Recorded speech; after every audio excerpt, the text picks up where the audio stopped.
Welcome, everyone. We are so thrilled that you've joined us today. My name is Sarah Switzer, and I'm a senior researcher at the Center for Community-Based Research, and I've had the deep honor and privilege to be involved in this beautiful team. I'm going to start us off, but shortly I will pass the mic to many of my colleagues to share a little bit more.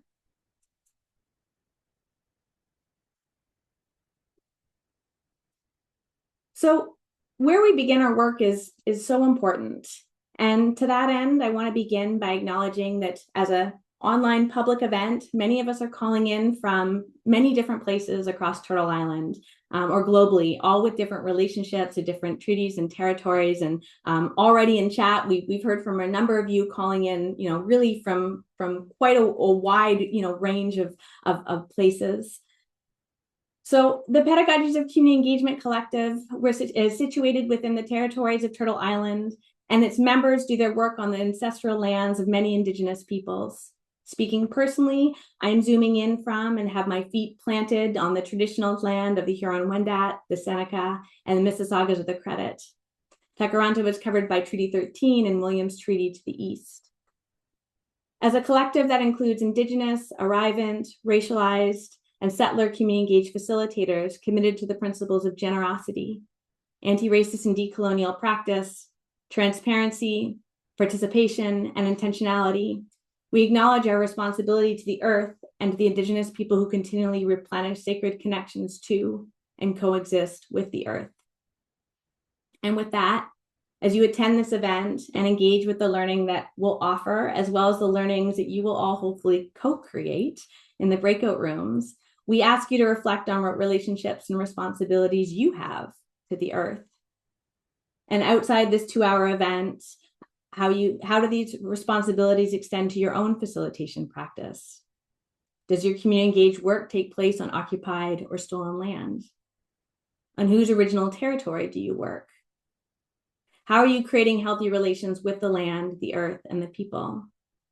And as you'll learn today, everything we did in this project was premised on collectivity, reciprocity, and deep care for one another. We are so deeply honored that you have joined us today. And with that, we invite you all into this space and these collective commitments. As we shared on our opening slide, I invite you to let us know where you're calling in from if you're just joining us, including the territory that you're on, and you can message and chat by toggling everyone. We have lots of folks in the room, and I imagine our reach may be pretty far. So here's our plan for the next 2 hours. We'll begin with a formal presentation about our project and our resources, with a few moments of interaction built in. Then we will turn it over to all of you for breakout conversations for the second half of the event.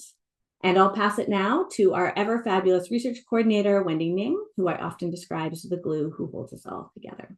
Over to you, Wendy. Thank you, Sarah. I just have some housekeeping items. So the first half of the presentation, as you already know, is being recorded. The second half, in which we'll be in breakout rooms, will not be recorded. The event ends at 7:30 when the breakout room is finished, so you can just leave straight from the breakout room. There's no returning back to this room. Closed captions are enabled if you need them. And when using the chat, please be respectful and considerate. Any participant who uses inappropriate language will be removed. And then for any tech questions, our colleague Alex with the OISE Education Commons team is in the chat, so just message Alex with the oise.celt name directly. And we're going to have both the chat and Q&A functional during this presentation. The Q&A is really if you have questions about the project, anything about the project. The chat is for kind of immediate responses to, for example, the prompt that was on the first slide where you're calling in from. The chat is also for if you need tech help, you can contact oise.celt. But the Q&A, if you have a question about the project, please type it into the Q&A and we'll have a moderated discussion afterwards.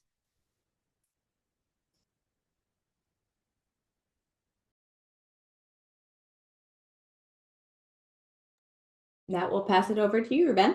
Thank you, Sarah, and thank you, Wendy, and hello, everybody. Welcome. I see that we just, the number of attendees just went over 100 people, which is very exciting. And we're so grateful that you have taken the time to spend with us over the next 2 hours to learn about this project. We are a team that brings together community engaged facilitators working in a range of sectors all across what is colonially known as Canada, from the Maritimes to the Pacific. And we are facilitators doing work in a range of sectors: community arts, HIV and harm reduction, adult education, the arts, youth organizing, indigenous sovereignty. Many of us are involved in organizing anti-racist social movements and conducting community-based and community-engaged research. And we are brought together in this project by a shared commitment to equity and social justice through the work that we do as facilitators, and to thinking deeply and carefully about facilitation as a practice in a range of settings and a range of sectors.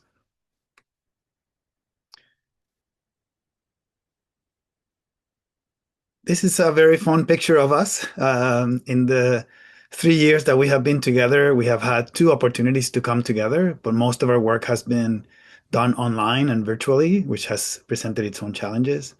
But we were very fortunate to be able to actually spend time together twice, the last time back in the spring. So this is a picture of all the members of our, not all the members, but portion of the members of our group. And you can find more information about who we are on our website, which is now excitedly active, communityfacilitation.ca, and you will find descriptions of all of us, bios, and also information about the organizations that we work with.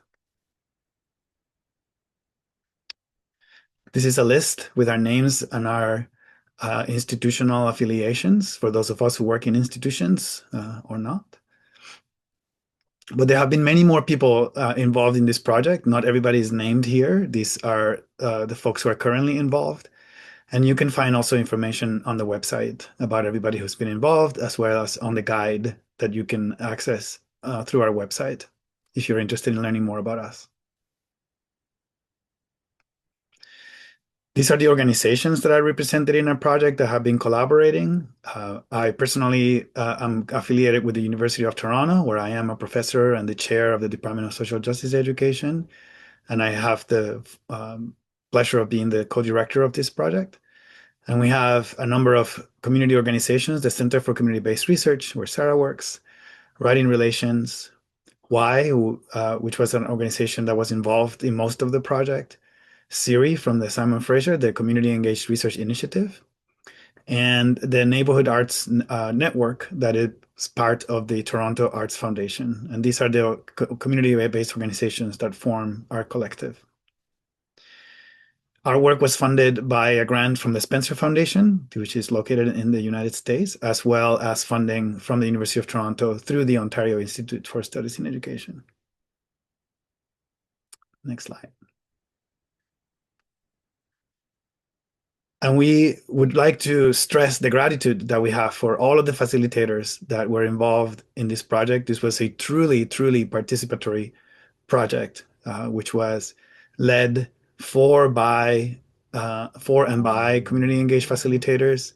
And the knowledge that we are sharing with you is knowledge that was actively co-constructed. In this project, there was no distinction between participants and researchers. We all played the same role. We were all researchers. We were all participants. And we are very grateful for all the labor, all the work, all the emotional energy, all the enthusiasm that everybody who was involved in the project put into it. Hopefully it comes through in the resources that we will share with you. Next slide. Thanks, Ruben. So we share a little bit about who we are. Although, as Ruben mentioned, there are so many people on this team, so many people often at the mic. We'd love to hear a little bit about who all of you are. So on the screen, you're going to see a poll by a program called Slido. What you're going to do is you're going to grab your phone if you have it available, and you're going to scan the QR code. Looks like some folks are starting to do it already. And you are going to let us know, how long have you been a facilitator? If you don't have your phone available, no problem. You can also join at slido.com by entering in the code 2501768. And I believe Sherry or Wendy is also going to pop that into chat. So I'll wait for a moment to let the numbers come in. Looks like we've got about 40 people who voted, but they're coming in live. Like this is our own little reality TV show. So just giving a moment for folks to vote. Let us know.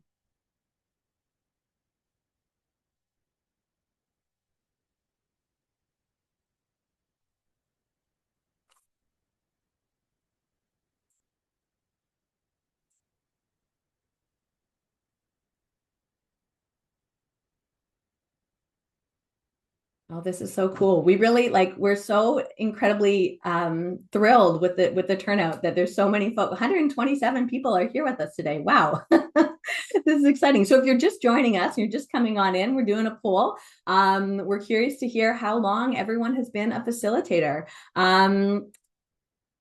So yeah, it looks like we've got a real range, which is amazing. About a third of folks in the room have been a facilitator for about 11 to 15 years. Some folks are newer on the journey. They've been doing this work from 1 to 5 years. We've got some folks in the room who've been doing this work for 20 plus years. Folks in the room doing 16 to 20.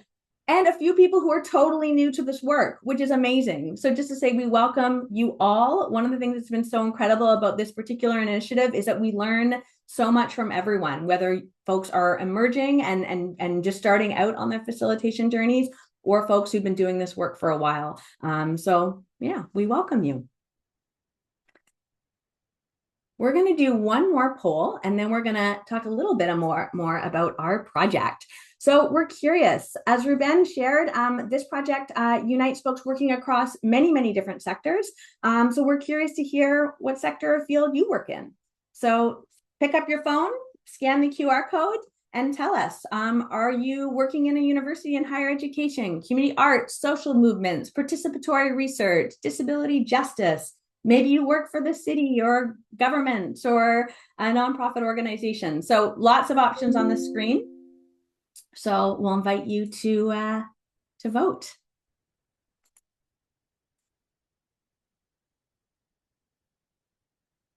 And you can select all that apply.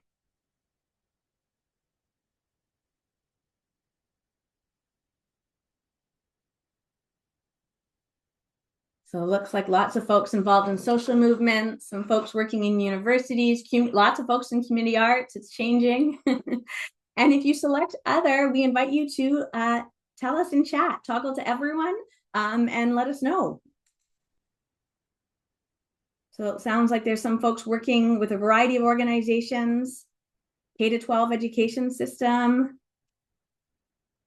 sexual violence prevention, unions. I'm reading out the chat here.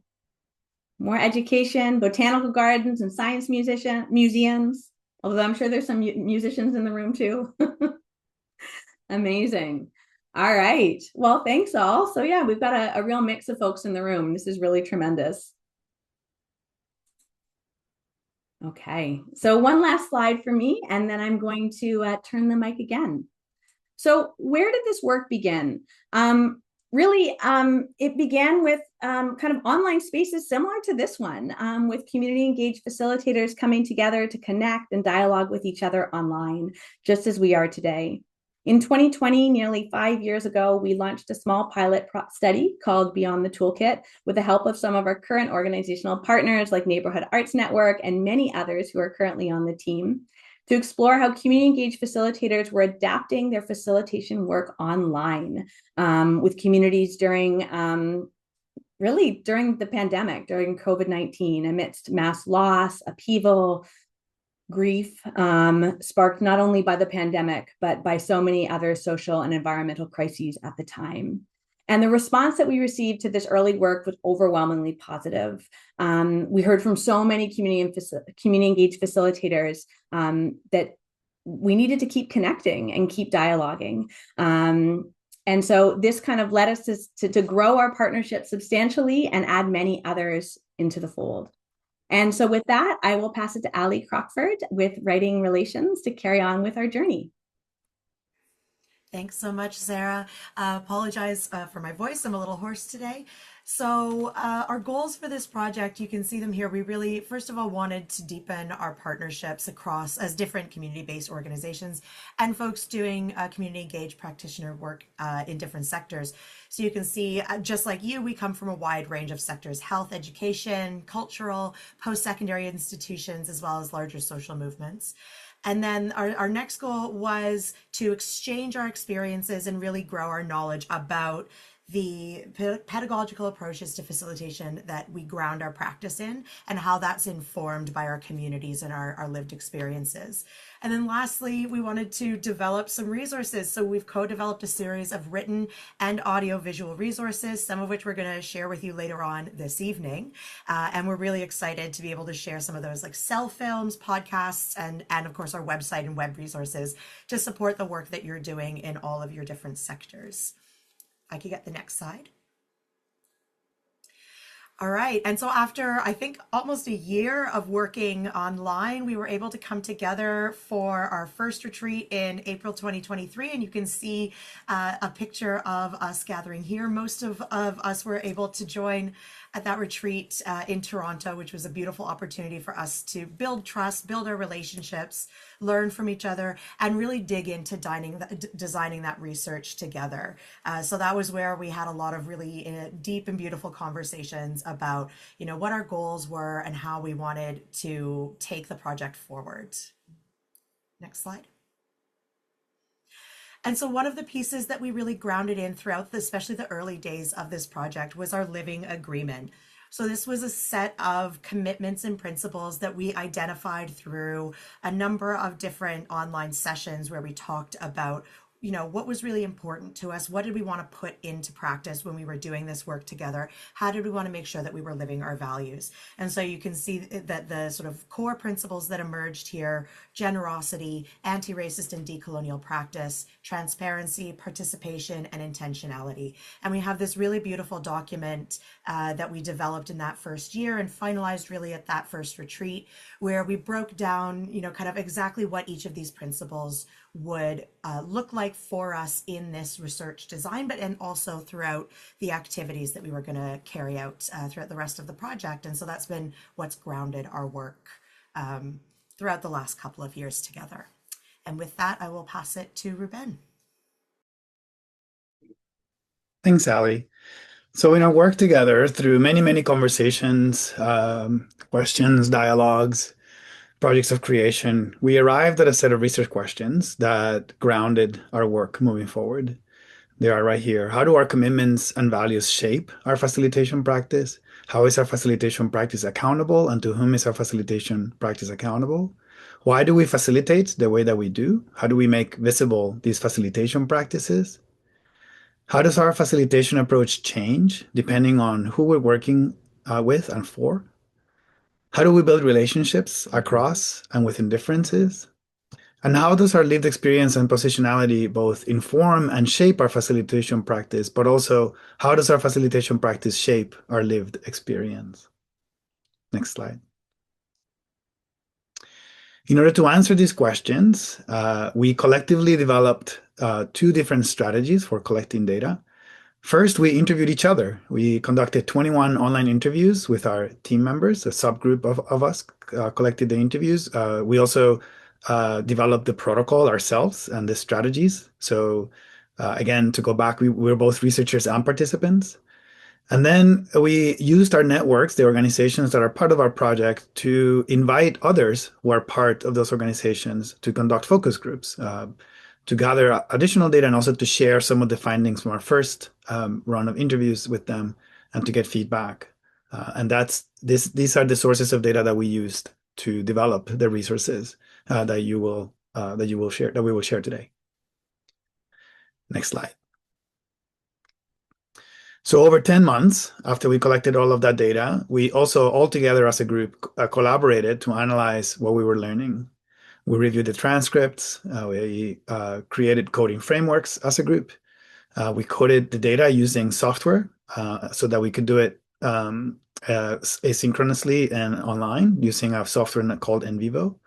And then we synthesized these key themes into reports. And then we deepened the analysis by coming together as a group, looking at the data that we had gathered, the analysis that we had developed, and creating resources. And through that process, well, oftentimes we challenged ourselves, we changed our minds, we deepened our understanding of our own experience as facilitators and of our own practice. And then we prepared data packages for the 26 facilitators on our team and for our wider networks. And during that retreat, we used that data analysis to develop the range of resources that you will find on our website and that we will share with you today. Next slide.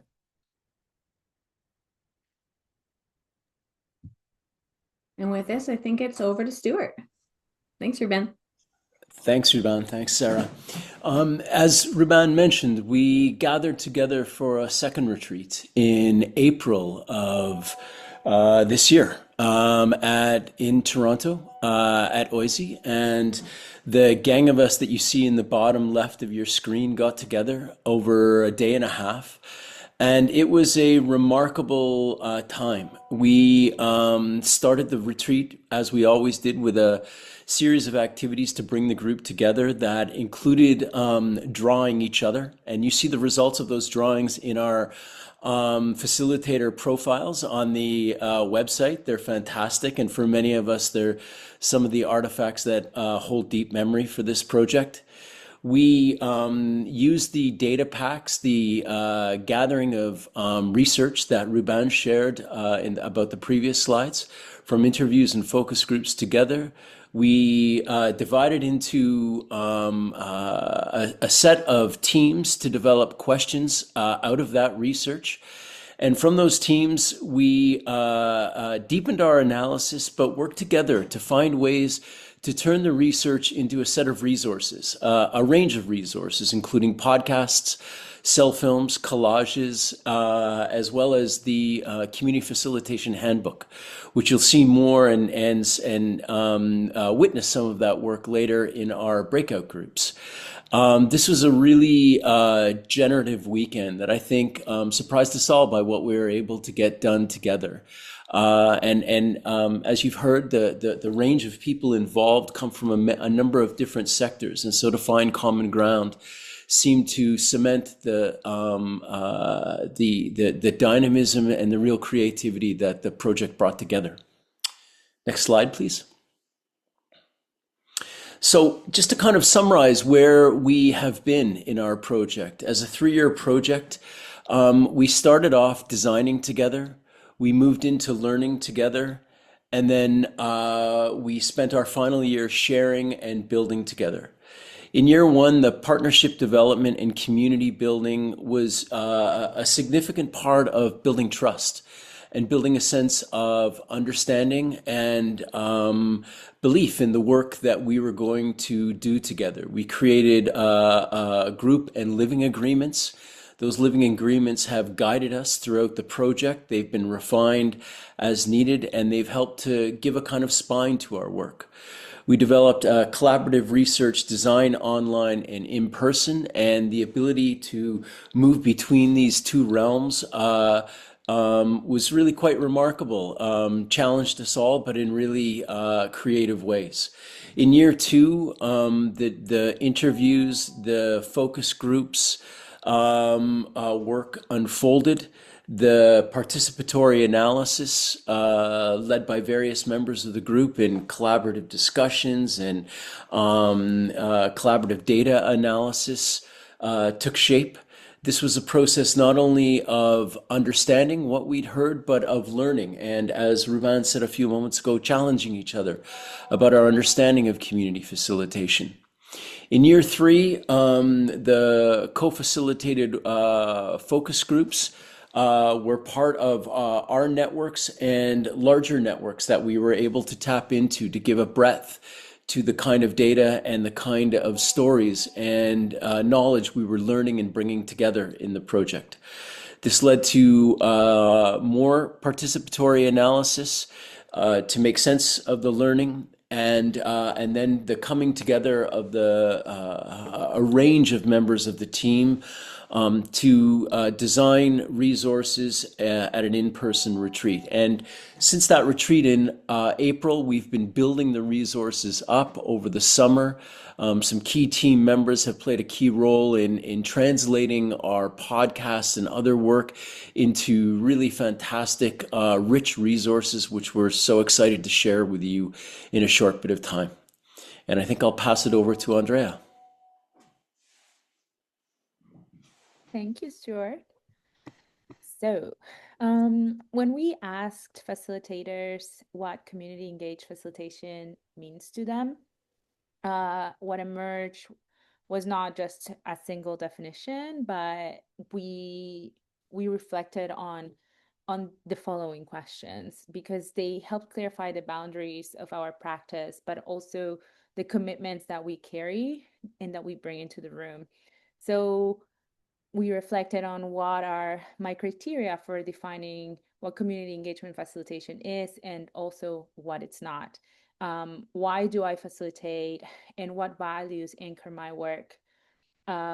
We also ask what practices are central to the way I hold space and where do I position myself in this practice. And these questions aren't simply, I don't know, managerial or procedural. They also reveal how facilitation is shaped by our ethics, our politics, and our lived experiences. And they remind us that community engaged facilitation is not just a role, but it is an ongoing practice that is about self-reflection, accountability, and relationship building. Next slide, please. And when we go into meanings, it can get tricky, right? So we have the meaning of engagement and community that are very central to the definition of, again, community engaged facilitation. And so across the interviews and focus groups, these two words were very important, and facilitators emphasized that engagement is not passive. It's not just showing up to a community and asking, what do you want to do? But engagement is reciprocal.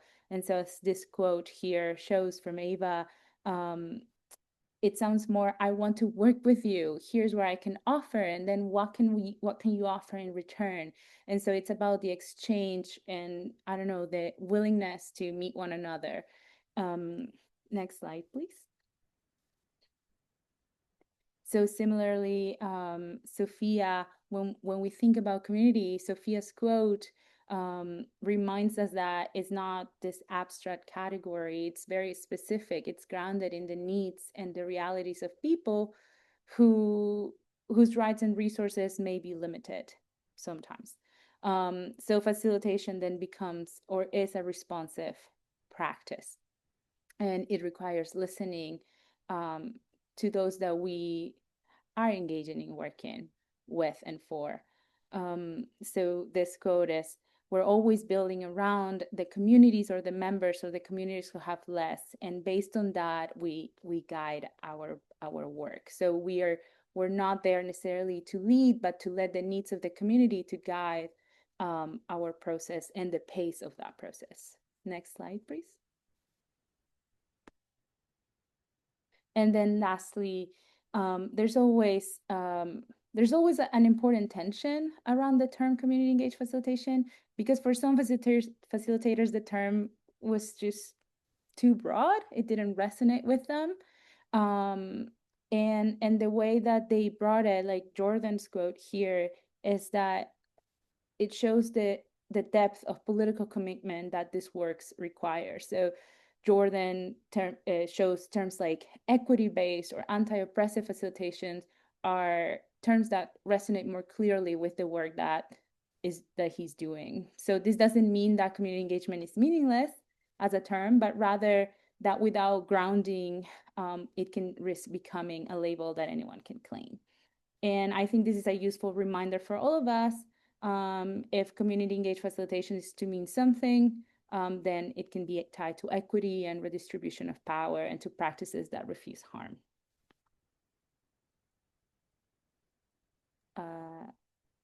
I don't know who follows. Thanks, Andrea. And just to give a shout out to Andrea, for those of you who saw the beautiful flyer that circulated and the images behind us, Andrea illustrated the flyer. All right. So thanks, Andrea, for moving us through kind of how we come to understand community engaged facilitation.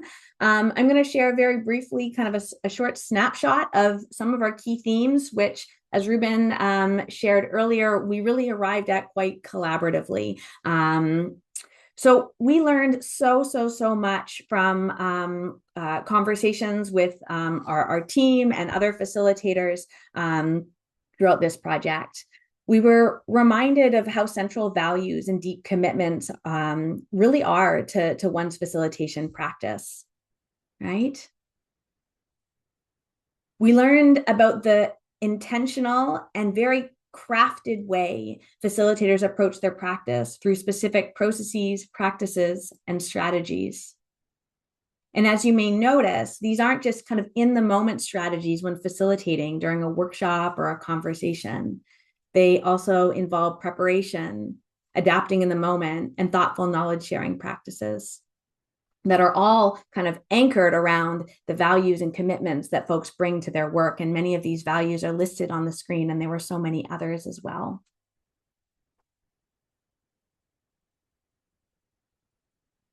Folks also reflected on kind of thoughtful knowledge sharing practices in their work. They reflected on what it means to create a container of care and safety, recognizing, of course, that even the concept of safety is complex. And we learned, as Andrea shared, that community engaged facilitators understand community engaged facilitation in very different ways. This included how their own understanding of their role as facilitator was bound up in change making, even when they felt their efforts were constrained, right? Sometimes by institutional dynamics, sometimes by censorship.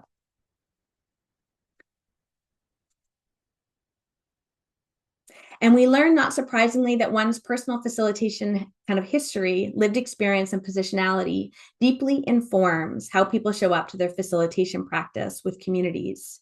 And I will say that every single facilitator we spoke with, and again, this was also ourselves too, right? We were also participants. Every conversation that we had, folks were thinking so carefully and so deeply about this very topic.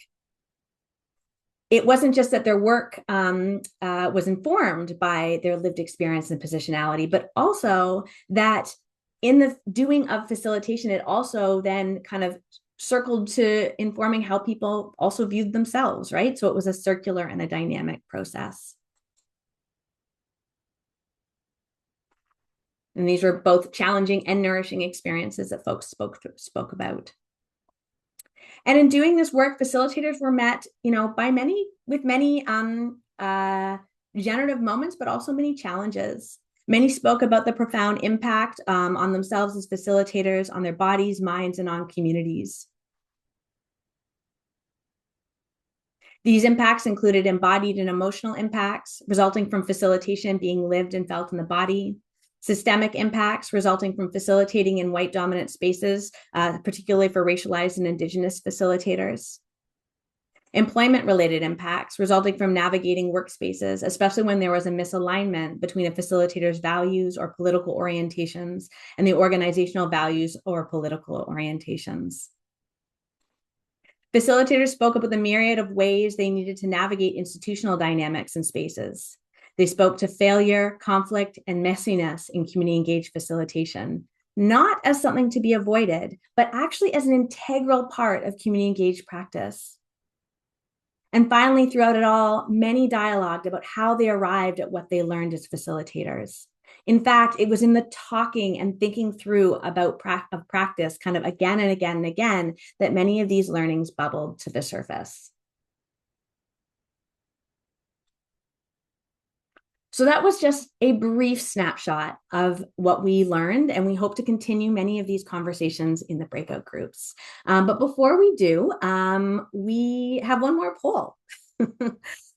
So if folks join late, this is a Slido poll. You're going to pick up your phone, you're going to scan the QR code, and we invite you to reflect which of these key themes that I just shared resonate with you and your facilitation practice.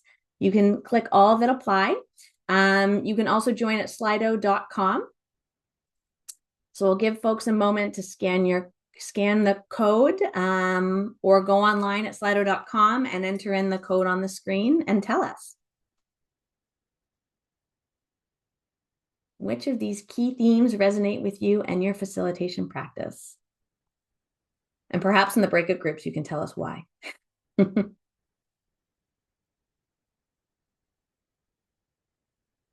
So we'll wait for folks to enter in. We've got 23 people who voted so far. I know there's a few more of you here. So encourage folks to vote. If you can't vote, you can also enter into chat.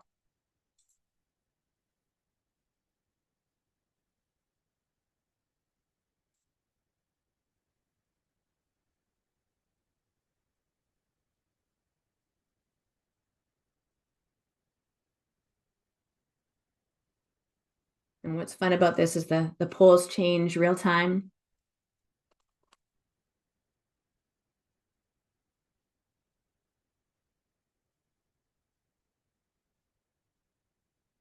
All right, so it looks like these themes resonated in lots of different ways, with a strong pull towards identity, positionality, and facilitator lived experience. You know, we all facilitate from a particular vantage point, right?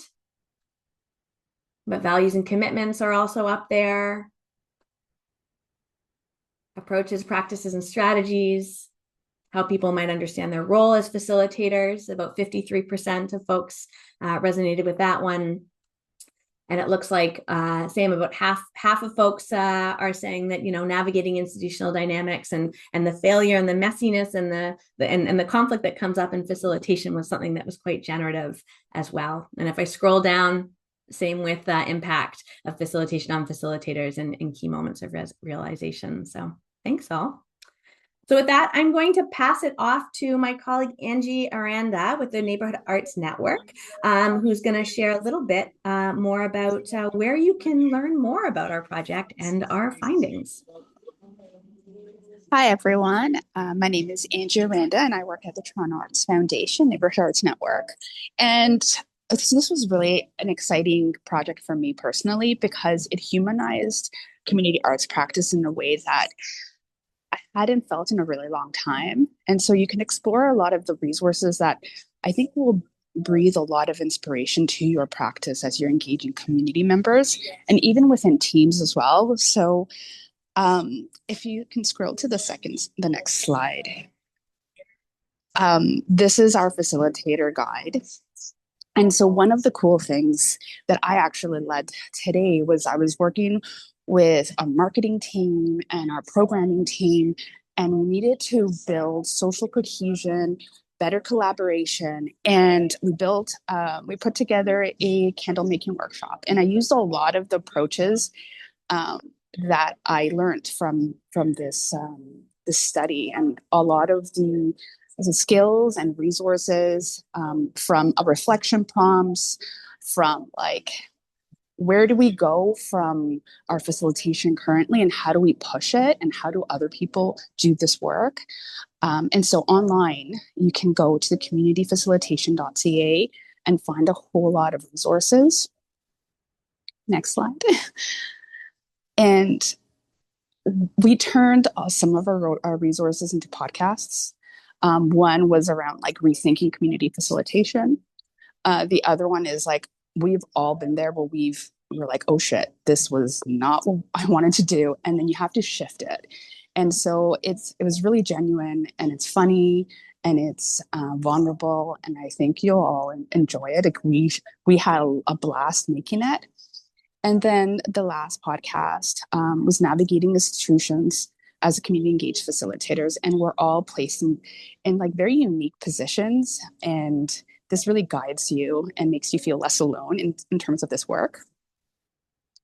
And our next resource was like videos or cell films.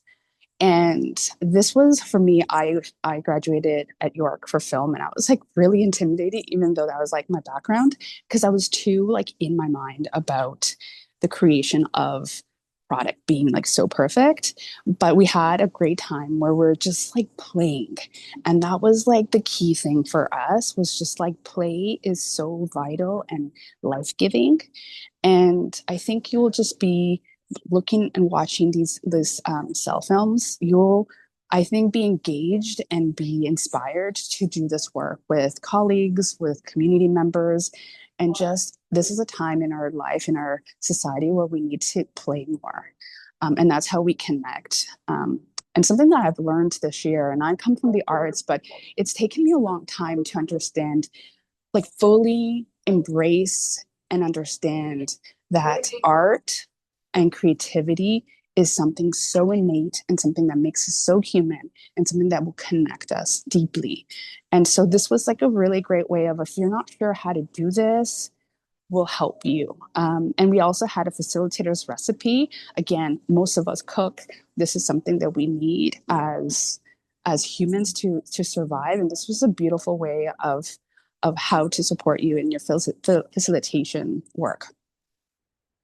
And if this is this is going off script right now, but if you're interested in learning more about these tools and need like in-person support, Neighborhood Arts Network, we have this like mentor program called Mentor in Residence. Take these tools, and if you need a human to help you navigate like how to bring this to life, connect with us at neighborhoodartsnetwork.org, and we would love to support you and take these tools and how to bring them into life.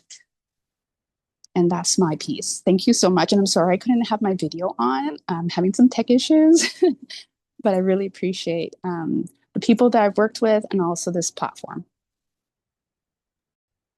Thanks so much, Angie. We'll maybe try to get the link into chat for folks so they can check out Neighborhood Arts Network. And yeah, so take a look at the resources, and I'm now going to pass it to Wendy. Thank you. So now is the time for our moderated Q&A, and I encourage folks, because in the chat, for some folks, they're able to message everyone, and then other people are only limited to hosts and panelists. So please put your questions into the Q&A function. So if you look at the bottom of the Zoom screen, you should see a little conversation blurb with a question mark, and it says Q&A. If you could click that and enter your questions, then I can share them with everyone, and we can have different panelists answer. We don't have any questions yet, so I encourage you to please pop your questions into the Q&A function.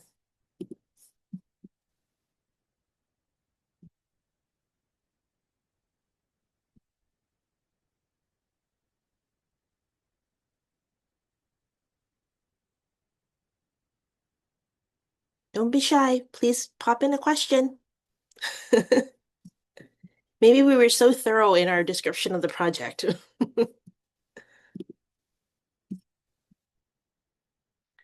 All right. So we have a question that is, what was the most unexpected or surprising thing in your research?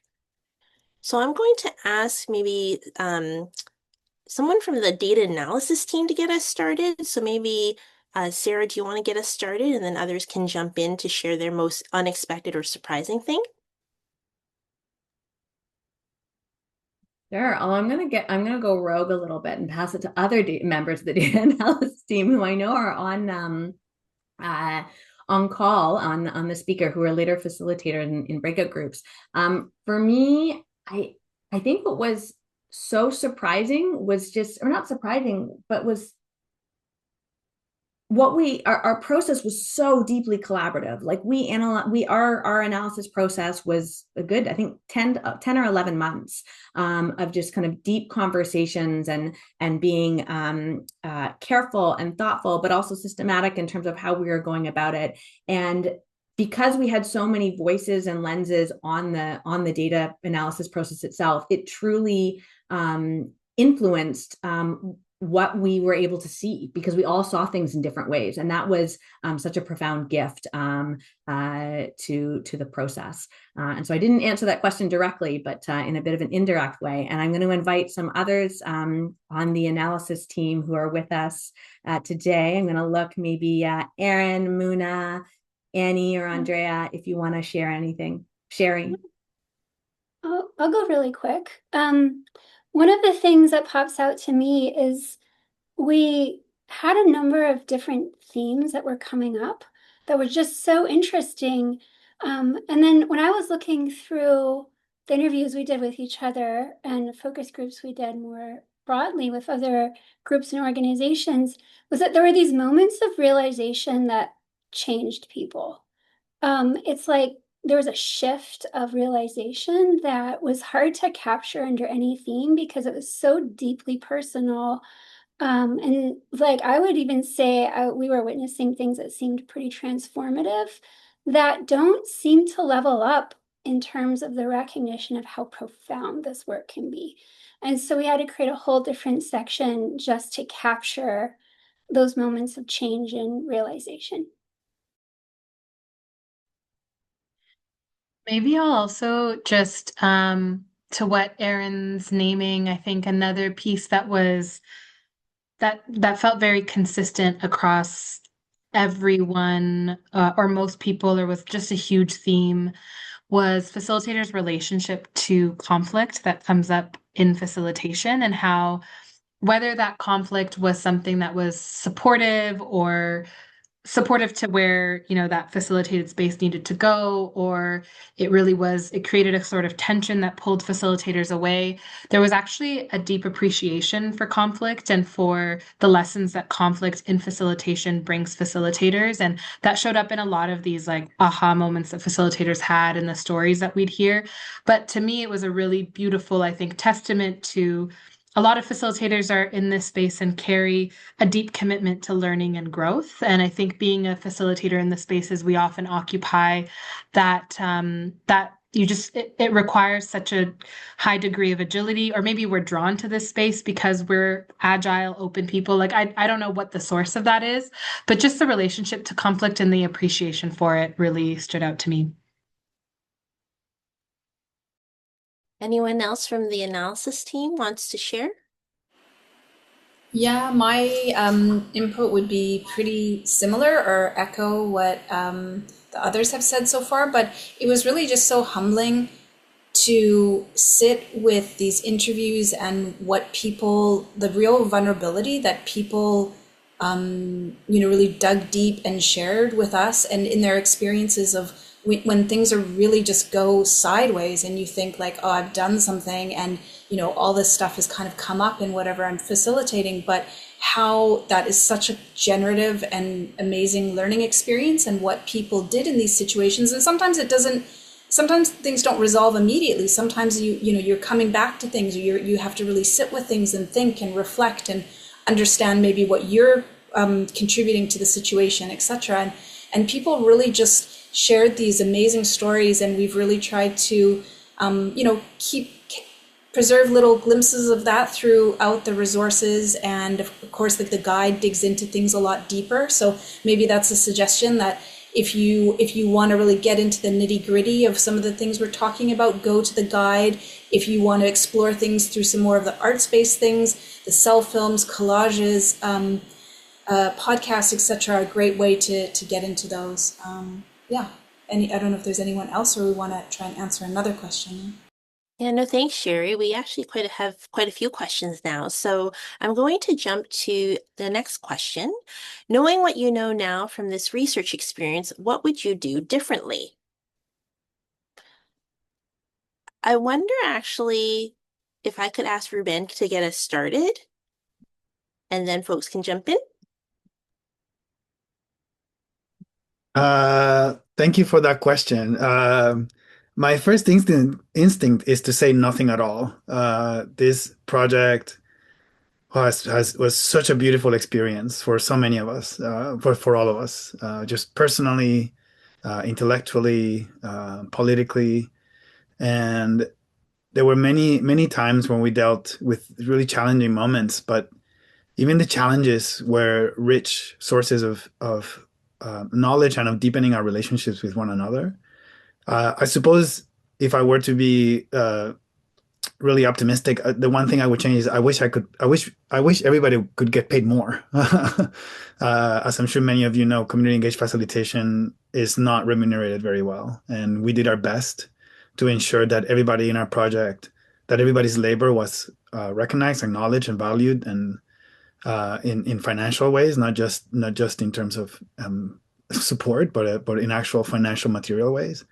It'd be nice if we could do more of that, and more time also would have been nice to continue to do this work so that we can grow the network and support more facilitators.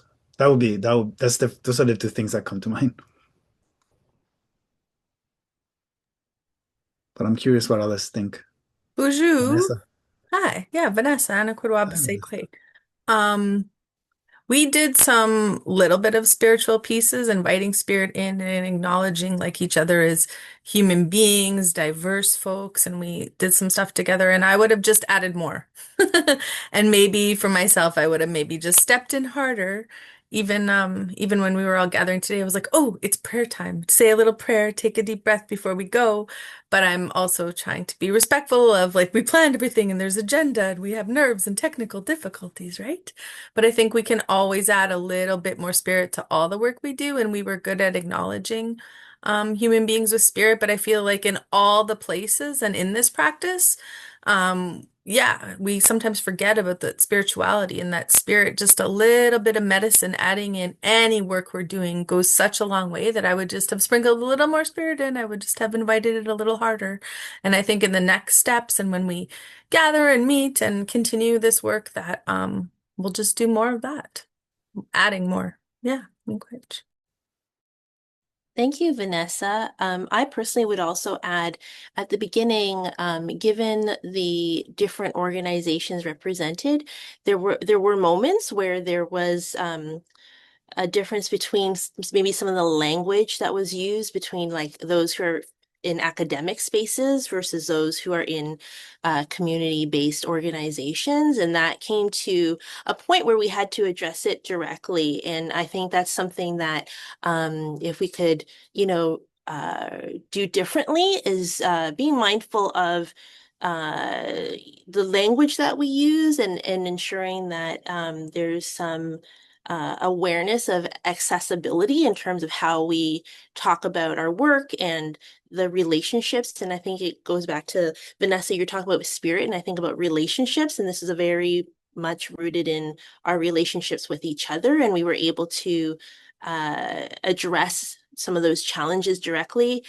because we had built relationships with one another and there was some trust there. So that's something I would share and what's finally actually just to wrap that one up, what I love about this project is that it really broke down these perceived and real barriers between the academy and community-based facilitators and organizations.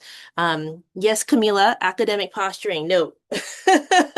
That was something that I think we learned together was just to speak a common language. All right, thank you.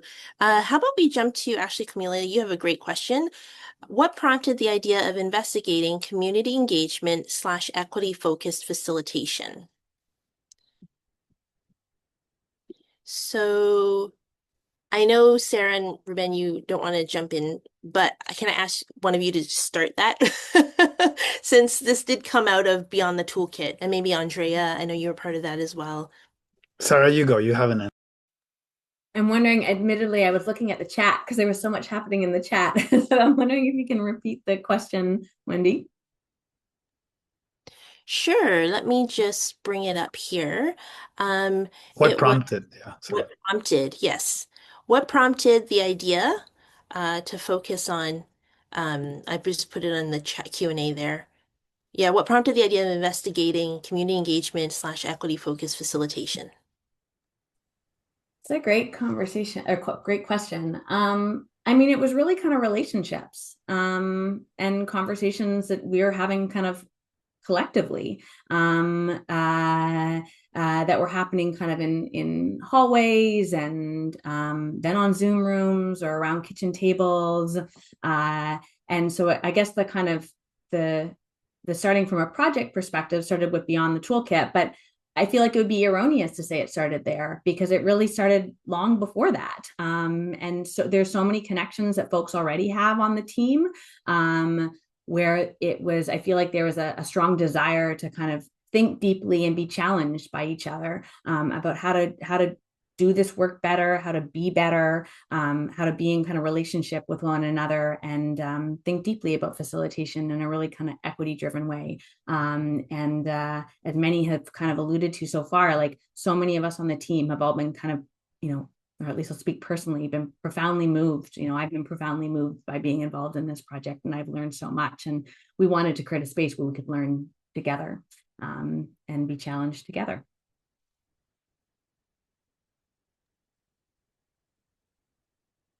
I would just add, and Leela is here also, and Leela was there when we were having these conversations maybe 8, 10 years ago.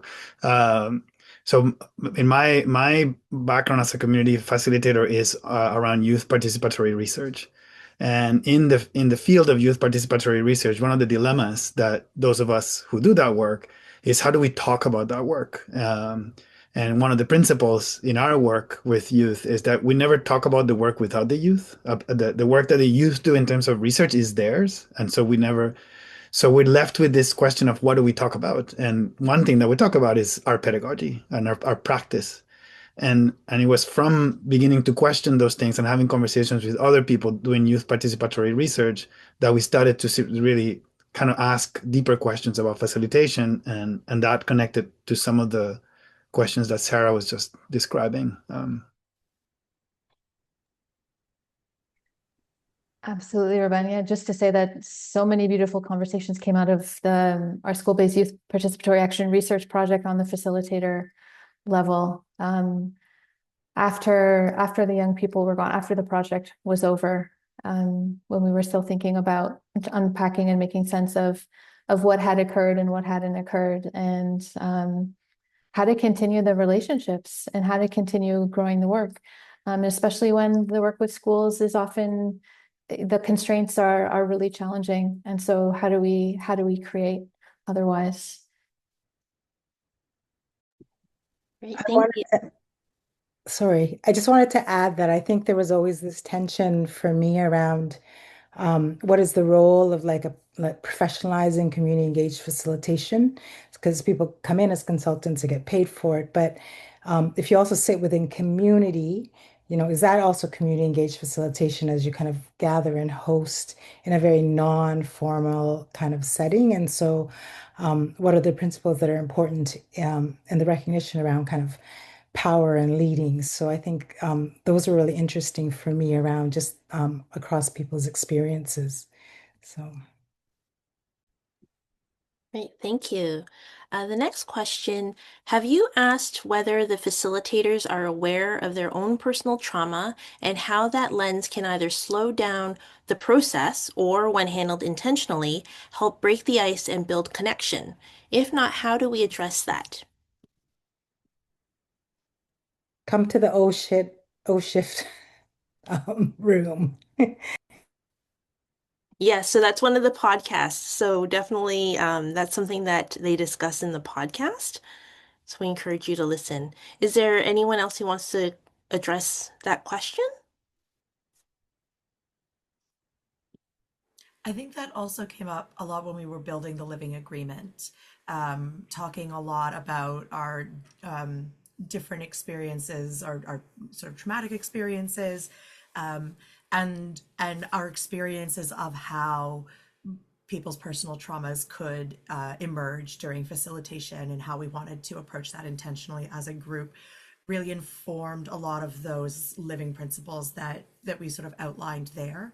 And I'm not sure if the living agreement is also available on the website. I don't think it is, but when we sort of were building that, a lot of that, the conversations and the things that we talked about around that were things like, how do we sort of navigate these spaces in a way that is intentional and that is seeking to build relationships and build trust when we see those moments of tension emerge, when we see people responding from a place of trauma or hurt. And so it definitely did come up in terms of like how we address how you address that as a facilitator. I think that's where I would recommend definitely the Oh Shit, Oh Shift podcast. But also I think the community guide touches on some of those pieces really, really beautifully. And ultimately, I think one of the things we discussed was how it's kind of a learning in practice, how to respond, how to hold that in a good way.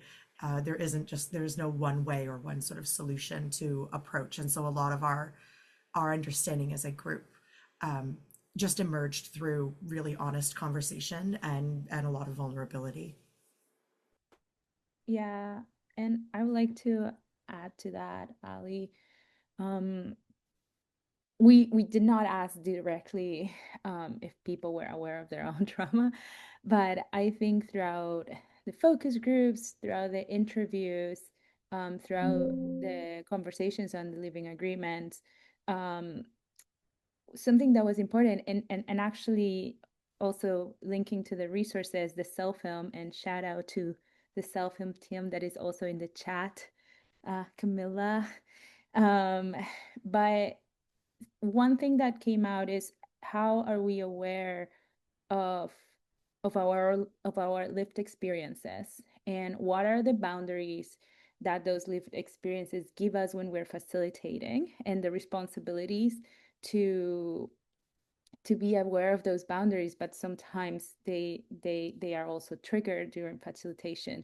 So there wasn't necessarily a clear answer about that, but more an ethical guiding question of being aware of our limits when we are invited into spaces of community, right? And knowing with the community, the different communities that we work, how those boundaries expand or contract. So I think that was something that came up a lot during the 3 years that we worked together. Wendy, do you mind if I just add a quick thought? Go ahead. Andrea mentioned, and you've heard about a couple of the resources already, and I think this question resonates through a number of them actually. Likewise, in the podcast on archetypes of community facilitation, one of the archetypes that we talk about is the figure of the doula, who both gives care but needs to be aware of the way that bears on them, and the way the things that are asked of them, and the way that targets particular folks, particular communities and people. My colleagues and friends Muna and Amara both raised really fantastic comments in the podcast about how trauma comes into facilitation because of the risk and the things that are asked of you and that you're called on to do. And it's not something that can be left behind. It's something that's in the room, so to speak. And so the conversation really talks about how that question of trauma, and as it comes into facilitation, raises the deep questions of care that are part of this work. And it's a really fantastic acknowledgement of the two-sidedness of that relationship. I would add as well. For me, I came into the project a little bit later. I was invited in, and then I met such lovely people who I do facilitation around trauma-informed practices as well as healing-centered engagement approaches. And when I met this team, it was so beautiful because folks were already, like, the point of this project is to be healing-centered as we're facilitating. So I love it when we can explain our approaches and strategies, but it's also nice when people embody them, when we're constantly asking for consent without saying, I'm asking for consent now. We actually are just like, would you like to speak? And we leave things open, who's going next? And the practice and ways of being for me, like, this is such a beautiful question as are we aware of our trauma? It's like, yeah, that's why we are interested in this project. It's the whole point is how do we foster healing in communities, in equitable relationships. It's kind of the point of this beautiful project. And I could really feel it in the way amazing, diverse facilitators are looking for more ways to help the healing in all the work and all the topics that we're facilitating. So, yeah. Healing, I would say we're trying to go less from focusing on, oh yeah, there's trauma. Like we have a deep understanding that trauma is always here, but now we're looking for those pathways to healing. So we're just trying to create more pathways to healing. It's beautiful. Miigwech. Miigwech, Vanessa. I was going to bring up one more question, and I'm hoping we can just take a few minutes away from the next section. But Amanda asks, what's the next phase or steps of the project? And I know, Ruben, you're typing an answer currently, but maybe you can also speak to that. Yeah, very quickly, we hope to continue this project.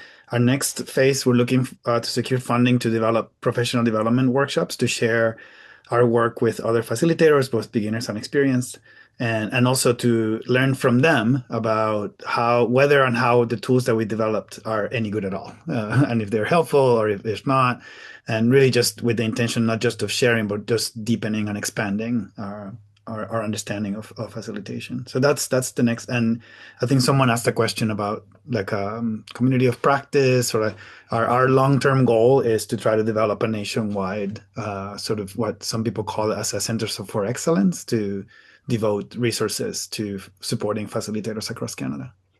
And yes, developing someone also asked about a guide about like a directory. That's one of the things that we have on our agenda, is to try to develop a nationwide directory of community engaged facilitators.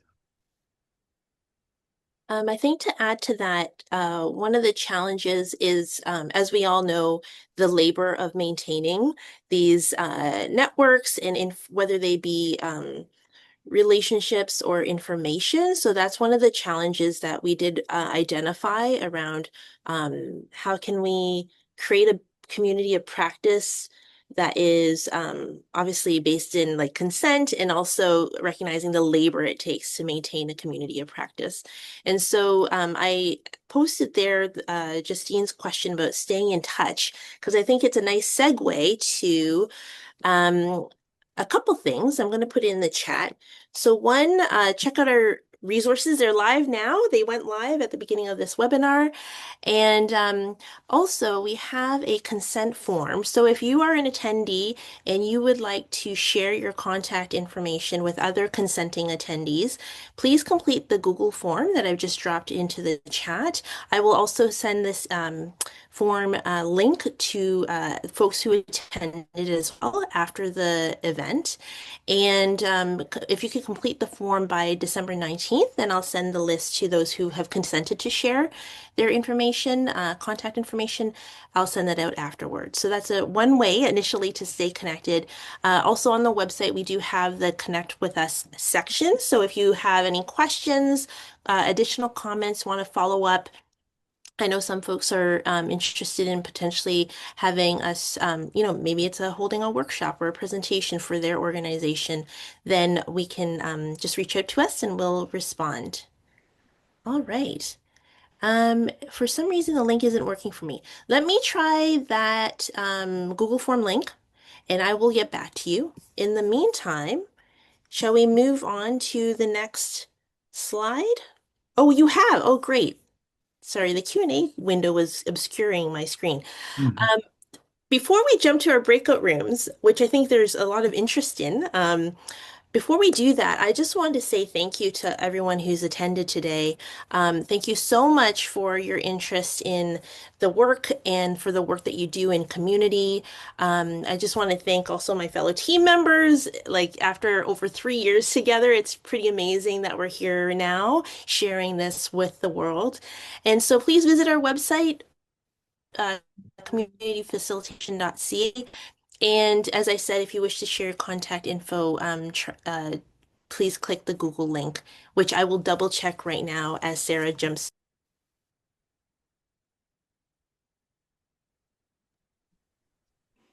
Wendy, you got muted. Yes. Is Sarah there? I am. Sorry, I was muted. Apologies. It's just that time of night. So yeah, so as Wendy was sharing, we are going to transition to kind of the second half of the event where we do have some breakout discussions set up, and they will be grouped by theme, by that kind of seek to start conversations about some of the ideas that we shared here today. We will also be sharing and showcasing some of the really amazing resources that were created through the project and by many team members, including folks that are in the audience today. So you'll look forward to that. And I think, as Wendy alluded to, the breakout rooms are not recorded.